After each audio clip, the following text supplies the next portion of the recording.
இரும்பல் சிரப் குடிச்சா இருமல் வராது அப்படின்னு சொல்லிட்டு நம்ம ட்ரீட்மெண்ட் வந்து காஃப் சிரப், இரும்பல் சிரப்னு ஓட்டிட்டு இருக்கோம்.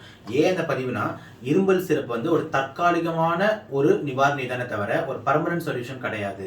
அப்போதைக்கு இருமல் ஒரு 1/2 மணி நேரத்துக்கு கம்மியாகும், அப்போதைக்கு உள்ள இருக்கிற சளி அப்போதைக்கு வெளியே வரும், அவ்வளவுதானே தவிர ஒரு பர்மனன்ட் சொல்யூஷன் கிடையாது இரும்பல் சிரப்.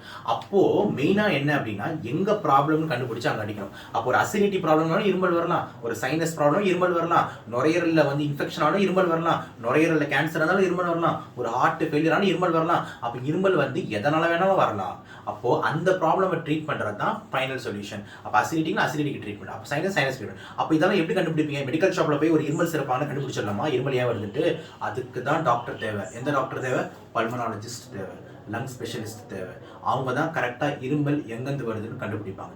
ஸோ இருமலுக்கு எப்போ பார்த்தாலும் காஃப் சிரப் அப்படின்னு போகிறத விட்டுட்டு கரெக்டான பல்மனாலஜிஸ்ட்டை போய் பார்க்கறது நல்லது.